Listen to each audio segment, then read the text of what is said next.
नमस्कार,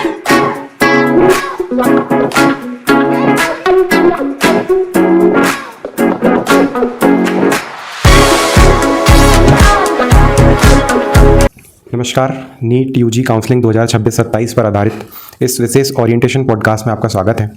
यह session participating medical college के counselling nodal officers, admission team और डॉक्यूमेंट वेरिफिकेशन कमेटी के लिए तैयार किया गया है। आज हम एमएमसी इन्फॉर्मेशन बुलेटिन के FAQ नंबर 8-16 को इंस्टीट्यूशनल पर्सपेक्टिव से समझेंगे। हमारा मुख्य फोकस रहेगा फ्रीज और फ्लोट कैंडिडेट्स की हैंडलिंग, ऑनलाइन तथा फिजिकल डॉक्यूमेंट वेरिफिकेशन, राउंड 2 और round 3 eligibility, resignation and security deposit forfeiture तथा MCC पोर्टल पर टाइमली और एक्यूरेट स्टेटस अपडेटिंग। आइए सेशन स्टार्ट करते हैं। हमारे साथ हैं डॉक्टर विकास गुप्ता। सर, यदि किसी कैंडिडेट को राउंड 1 में सीट अलॉट होती है तो क्या राउंड 2 में पार्टिसिपेट करने के लिए उसका अलॉटेड कॉलेज में फिजिकली रिपोर्ट करना आवश्यक है?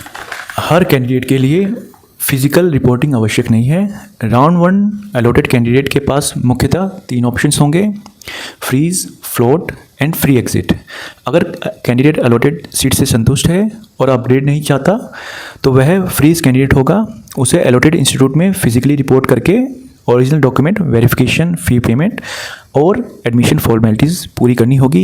इस स्थिति में नोडल को कैंडिडेट की फिजिकल रिपोर्टिंग, डॉक्यूमेंट वेरिफिकेशन और एडमिशन स्टेटस MCC पर निर्धारित समय के भीतर अपडेट करना पड़ेगा।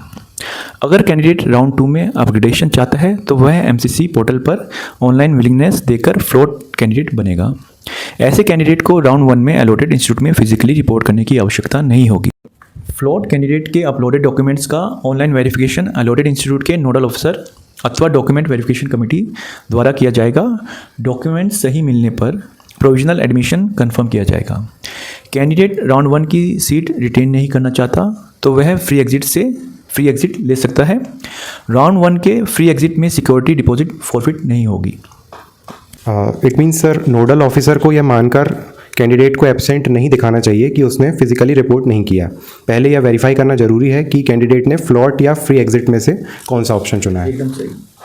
सर, यदि किसी कैंडिडेट को राउंड 2 में सीट अलॉट होती है लेकिन वह अलॉटेड इंस्टीट्यूट में रिपोर्ट नहीं करता तो नोडल ऑफिसर को क्या ध्यान रखना चाहिए? बड़ा ही अच्छा क्वेश्चन है। राउंड 2 में नॉन रिपोर्टिंग को राउंड 1 के फ्री एग्जिट की तरह नहीं समझना चाहिए। अगर कैंडिडेट राउंड 3 अपग्रेडेशन के लिए प्रिस्क्राइब्ड विलिंगनेस नहीं देता, राउंड 2 की सीट ज्वाइन नहीं करता या ज्वाइनिंग के बाद रिजाइन करता है तो एप्लीकेबल रूल्स के अनुसार उसका सिक्योरिटी डिपॉजिट फॉरफिट हो सकता है। ऐसा कैंडिडेट राउंड 3 में केवल MCC द्वारा निर्धारित प्रोसेस पूरा करके और फ्रेश सिक्योरिटी डिपॉजिट जमा करके पार्टिसिपेट कर सकेगा। नोडल ऑफिसर की जिम्मेदारी है कि रिपोर्टिंग विंडो बंद होने से पहले कैंडिडेट का सही status, join, not join, resign अथवा applicable portal status accurately update कर सके। गलत या डिलेड एंट्री कैंडिडेट की राउंड 3 एलिजिबिलिटी तथा सीट मैट्रिक्स को प्रभावित कर सकती है। अगला क्वेश्चन है कि राउंड 2 में एलिजिबल कैंडिडेट के कौन कौन से ग्रुप्स हो सकते हैं और इंस्टीट्यूट को किन स्थितियों पर ध्यान देना चाहिए? MCC बुलेटिन के अनुसार राउंड 2 के 5 मुख्य ग्रुप एलिजिबल हो सकते हैं। ग्रुप 1 है रजिस्टर्ड कैंडिडेट्स जिन्हें राउंड 1 में कोई सीट अलॉट नहीं हुई। ग्रुप 2 रजिस्टर्ड कैंडिडेट्स जिन्हें राउंड 1 में सीट अलॉट हुई लेकिन डॉक्यूमेंट वेरिफिकेशन के दौरान एडमिशन कैंसिल हो गया। यदि उनकी कैटेगरी चेंज होती है तो रिस्पेक्टिव कैटेगरी में सीट उपलब्ध होने के बाद उन्हें अगले राउंड में कंसीडर किया जा सकता है। इस ग्रुप में नोडल अफसर की भूमिका अत्यंत महत्वपूर्ण है। डॉक्यूमेंट डिस्क्रिपेंसी तथा एडमिशन कैंसिलेशन का कारण स्पष्ट, तथ्यात्मक और पोर्टल पर सही जानकारी दर्ज करना चाहिए। ग्रुप 3 में आएंगे राउंड 1 के में सीट पाने वाले कैंडिडेट्स जिन्होंने राउंड 2 अपग्रेडेशन के लिए यस विलिंगनेस दी है। नई व्यवस्था में ये फ्लोट कैंडिडेट होंगे। ग्रुप 4 राउंड 1 में सीट अलॉटेड होने के बावजूद भी उन्हें ज्वाइन ना करने वाले फ्री एग्जिट कैंडिडेट्स का दर्जा दिया जाएगा। और ग्रुप 5 वो कैंडिडेट्स जिन्होंने निर्धारित समय के भीतर राउंड 1 की सीट से ऑनलाइन रेजिग्नेशन दिया है। सर, अगला क्वेश्चन ये था कि किन कैंडिडेट्स को राउंड 2 में कंसाइडर नहीं किया जाएगा? तो आपका क्वेश्चन है किन कैंडिडेट्स को राउंड 2 में कंसीडर नहीं किया जाएगा। मुख्यतः दो कैटेगरीज राउंड 2 के लिए एलिजिबल नहीं होंगी। पहली वे कैंडिडेट्स जो एलिजिबिलिटी क्राइटेरिया के अनुसार एडिक्वेट अथवा वैलिड डॉक्यूमेंट्स प्रस्तुत नहीं कर पाए और नॉन एलिजिबल घोषित किए गए। दूसरे वे कैंडिडेट्स हैं जिन्होंने राउंड 1 और राउंड 2 या राउंड 2 में रजिस्ट्रेशन नहीं किया। डॉक्यूमेंट रिलेटेड नॉन एलिजिबिलिटी दर्ज करते समय नोडल अफसर और डीवीसी यानी डॉक्यूमेंट वेरिफिकेशन कमेटी को केवल वास्तविक तथा वेरीफाइबल डेफिशिएंसी का निर्णय लेना चाहिए। ब्लर डॉक्यूमेंट या करेक्टेबल अपलोडिंग एरर मिलने पर एप्लीकेबल शेड्यूल के अंदर कैंडिडेट को क्वेरी रेज करके करेक्टेड डॉक्यूमेंट रीअपलोड करने का अवसर दिया जाना चाहिए। लेकिन कैंडिडेट के एलिजिबिलिटी क्लेम और सबमिटेड डॉक्यूमेंट में सब्सटेंसिव मिसमैच रहने पर सीट एप्लीकेबल एमसीसी रूल्स के अनुसार कैंसिल की जा सकती है। ओके सर, क्या राउंड 1 में भरी गई चॉइस से ऑटोमेटिकली राउंड 2 के लिए कैरी फॉरवर्ड हो जाती है? नहीं, राउंड 2 के लिए एलिजिबल कैंडिडेट को फ्रेश चॉइसेस सबमिट करना अनिवार्य है। यदि कैंडिडेट राउंड 2 की चॉइस फिलिंग विंडो में फ्रेश चॉइसेस सबमिट नहीं करता तो उसे राउंड 2 सीट अलॉटमेंट के लिए कंसीडर नहीं किया जाएगा। यदि उसके पास पहले से ज्वाइंड या प्रोविजनली रिटेन सीट है तो एप्लीकेबल कंडीशंस के अनुसार वह एग्जिस्टिंग सीट रिटेन कर सकता है। हालांकि चॉइस फिलिंग कैंडिडेट की रिस्पॉन्सिबिलिटी है। इंस्टीट्यूट हेल्प डेस्क को कैंडिडेट को स्पष्ट रूप से बताना चाहिए कि राउंड 1 की चॉइसेस राउंड 2 अलॉटमेंट के लिए ऑटोमेटिकली वैलिड नहीं मानी जाएगी। सरल भाषा में बोलें, हर नए राउंड के लिए फ्रेश चॉइस फिलिंग। अगर कैंडिडेट राउंड 2 की सीट ज्वाइन कर लेता है और बाद में उसे छोड़ना चाहता है तो इंस्टीट्यूट को कौन सी प्रक्रिया फॉलो करनी होगी? राउंड 2 की सीट से रेजिग्नेशन निर्धारित समय में ही पॉसिबल है, लेकिन कैंडिडेट का सिक्योरिटी डिपॉजिट जो है वो फॉरफिट होगा। अगर कैंडिडेट बेहतर सीट चाहता है तो वह रेजिग्नेशन देने के बजाय राउंड 3 अपग्रेडेशन के लिए ऑनलाइन विलिंग दे सकता है। रेजिग्नेशन प्रोसेस कैंडिडेट की कैटेगरी पर निर्भर करेगी। फ्रीज कैंडिडेट को अलॉटेड इंस्टीट्यूट में फिजिकली रिपोर्ट करके रेजिग्नेशन सबमिट करना होगा।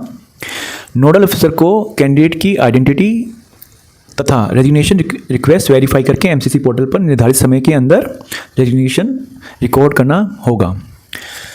फ्लोट कैंडिडेट एमसीसी के कैंडिडेट लॉगिन से विड्रॉल या रेजिग्नेशन ऑप्शन चुनकर ऑनलाइन रेजिग्नेशन सबमिट कर सकता है। ऐसा रेजिग्नेशन पोर्टल पर इलेक्ट्रॉनिकली रिकॉर्ड होगा। नोडल अफसर को कैंडिडेट को यह स्पष्ट करना चाहिए कि रेजिग्नेशन केवल नोटिफाइड विंडो में स्वीकार होगा। राउंड 2 रेजिग्नेशन पर सिक्योरिटी डिपॉजिट फॉरफिट होगा और सीट सरेंडर होने के बाद कैंडिडेट उस पर्टिकुलर सीट पर कोई क्लेम नहीं कर पाएगा। किसी भी रेजिग्नेशन को ऑफलाइन अथवा इन फॉर्मल कम्युनिकेशन के आधार पर फाइनल ना माना जाए। एमसीसी द्वारा प्रिस्क्राइब पोर्टल प्रोसेस का पालन करना आवश्यक है। राउंड 3 में कौन कौन से कैंडिडेट्स सीट अलॉटमेंट के लिए एलिजिबल हो सकते हैं? एमसीसी बुलेटिन के अनुसार 4 प्रमुख एलिजिबल ग्रुप्स हैं। ग्रुप 1 रजिस्टर्ड कैंडिडेट जिन्हें ग्रुप 1 और ग्रुप 2 में कोई सीट अलॉट नहीं हुई। रजिस्टर्ड कैंडिडेट जिन्हें ग्रुप 2 में सीट मिली लेकिन डॉक्यूमेंट वेरिफिकेशन के दौरान एडमिशन कैंसिल हो गया। चेंज कैटेगरी में रिस्पेक्टिव सीट उपलब्ध होने पर उन्हें राउंड 3 में कंसीडर किया जा सकता है। ऐसी कैंसिलेशन दर्ज करते समय इंस्टीट्यूशन को reason, document deficiency and final decision portal पर एक्यूरेटली रिकॉर्ड करना होगा। ग्रुप 3 कैंडिडेट जिन्होंने राउंड 3 अपडेशन के लिए येस विलिंगनेस सबमिट किया है, ये समांतर राउंड 2 के फ्लोट कैंडिडेट्स होंगे। और ग्रुप 4 में कैंडिडेट्स जिन्हें राउंड 2 में सीट अलॉट हुई लेकिन उन्होंने उसे ज्वाइन नहीं किया न या ज्वाइनिंग के बाद रिज़ाइन करके applicable security deposit fees forfeit के साथ एग्जिट किया। ऐसे कैंडिडेट को राउंड 3 में भाग लेने के लिए एमसीसी शेड्यूल के अनुसार फ्रेश पेमेंट और अन्य एप्लीकेबल फॉर्मेलिटीज़ पूरी करनी होगी। सर, किन किन कैंडिडेट्स को राउंड 3 में कंसाइडर नहीं किया जाएगा? पहली कैटेगरी में वो कैंडिडेट्स आते हैं जो इनएडिक्वेट या इनवैलिड डॉक्यूमेंट्स के कारण इनएलिजिबिलिटी पूरा नहीं करते और नॉन एलिजिबल घोषित किए जाते हैं। दूसरी कैटेगरी में वो कैंडिडेट आते हैं जिन्होंने राउंड 1, राउंड 2 या राउंड 3 में उपलब्ध रजिस्ट्रेशन अपॉर्चुनिटी के दौरान रजिस्ट्रेशन नहीं किया। नोडल ऑफिसर्स को यह सुनिश्चित करना चाहिए कि इंस्टीट्यूशनल लेवल पर किसी कैंडिडेट को काउंसलिंग एलिजिबिलिटी का आश्वासन ना दिया जाए। रजिस्ट्रेशन एंड राउंड एलिजिबिलिटी का फाइनल डिटर्मिनेशन एमसीसी रूल्स तथा काउंसलिंग सॉफ्टवेयर के अनुसार होगा। इंस्टीट्यूट का कार्य कैंडिडेट के डॉक्यूमेंट्स, रिपोर्टिंग, ज्वाइनिंग, कैंसिलेशन और रेजिग्नेशन स्टेटस को सही और समय पर अपडेट करना है। सर एक इम्पॉर्टेंट क्वेश्चन था कि अगर कैंडिडेट्स राउंड 3 की सीट ज्वाइन कर लेता है तो क्या इंस्टीट्यूट उसका रेजिग्नेशन स्वीकार कर सकता है? नहीं, अ बिग नो। चैप्टर 2 में साफ साफ और राउंड 3 फ्लो चार्ट में साफ साफ है, राउंड 3 एलोटेड सीट से रेजिग्नेशन या एग्जिट अलाउड नहीं है। राउंड 3 प्रोविजनल अलॉटमेंट रिजल्ट के बाद फिजिकल रिपोर्टिंग निम्न सभी कैंडिडेट के लिए मैंडेटरी होगी जिन्हें पहला राउंड 3 में फ्रेश अलॉटमेंट मिला है, राउंड 3 में अपग्रेडेड कैंडिडेट्स, राउंड 1 या राउंड 2 के वो फ्लोट कैंडिडेट्स जिनको अपग्रेडेशन नहीं मिला और उनकी अर्लियर सीट रिटेन हुई है। ऐसे सभी कैंडिडेट को संबंधित अलॉटेड या रिटेन इंस्टीट्यूट में फिजिकली रिपोर्ट करके एडमिशन लेना होगा। कैंडिडेट के फिजिकली रिपोर्ट न करने पर नोडल ऑफिसर को उसे रूल के अनुसार नॉट जॉइंट रिपोर्ट करना पड़ेगा। इसके परिणाम स्वरूप सिक्योरिटी डिपॉजिट फॉरफिट होगा और कैंडिडेट फर्दर राउंड्स में पार्टिसिपेट नहीं कर पाएगा। बुलेटिन के अनुसार एग्जिट विथ फॉरफिट को राउंड 3 से परमिटेड रेजिग्नेशन नहीं समझा जाना चाहिए। चैप्टर 2 स्पष्ट करता है कि राउंड 3 अलॉटेड सीट से रेजिग्नेशन स्वीकार नहीं किया जाएगा। इसलिए इंस्टीट्यूट को राउंड 3 के बाद किसी कैंडिडेट का रेजिग्नेशन इंडिपेंडेंटली प्रोसेस नहीं करना चाहिए जब तक एमसीसी द्वारा कोई स्पेसिफिक सब्सिक्वेंट इंस्ट्रक्शंस जारी न की जाए। लास्ट में हम सर के साथ एक रैपिड रिकैप करेंगे। Round 1 freeze candidate. Freeze candidate means they have to report physically. Nodal has to verify documents original. Candidate has to make fee payment and Nodal has to confirm the admission. Round 1 या round 2 का float candidate. Float candidates means physical reporting नहीं करनी है, uploaded documents का online verification होगा और उन्हें provisional seat confirmation दिया जाएगा। अपलोडेड डॉक्यूमेंट में डेफिशिएंसी मिले। जैसे आपने पूछा कि अपलोडेड डॉक्यूमेंट में डेफिशिएंसी मिले तो डॉक्यूमेंट वेरिफिकेशन कमेटी को पोर्टल पर निर्धारित समय पर क्वेरी रेज करनी होगी, जिसके उपरांत करेक्टेड डॉक्यूमेंट का रीवेरिफिकेशन करना होगा और फाइनल स्टेटस निर्धारित समय में अपडेट करना होगा। राउंड 2 से रेजिग्नेशन। राउंड 2 से रेजिग्नेशन परमिटेड विंडो में एप्लीकेबल प्रोसेस से होगा और इसमें सिक्योरिटी डिपॉजिट फॉरफिट होगी। राउंड 3 के बाद रिपोर्टिंग।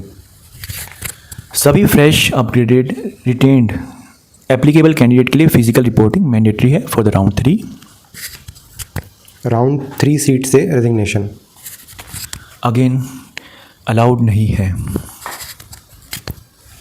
सभी पार्टिसिपेटिंग मेडिकल कॉलेजेस से अनुरोध है कि वे एमसीसी पोर्टल नियमित रूप से मॉनिटर करें, फ्रीज और फ्लोट स्टेटस की सही पहचान करें, डॉक्यूमेंट वेरिफिकेशन और क्वेरी रिजोल्यूशन समय पर पूरा करें, joining, non joining, cancellation, resignation status accurately update करें, कैंडिडेट को वर्बल और अनऑफिशियल एश्योरेंस ना दें, प्रत्येक एक्शन के लिए MCC information bulletin, official schedule और नवीनतम नोटिस फॉलो करें। सर इसके बाद थोड़ा आप कुछ बोलना चाहेंगे? बस यही है लास्ट मैसेज। किसी भी एम्बिग्यूटी की स्थिति में mcc.nic.in पर जारी ऑफिशियल क्लैरिफिकेशन को प्राथमिकता दें। याद रखें, accurate verification, timely portal updating और यूनिफॉर्म इम्प्लीमेंटेशन ही पारदर्शी काउंसलिंग की आधारशिला है। धन्यवाद। Thank you sir. जय हिंद, जय भारत।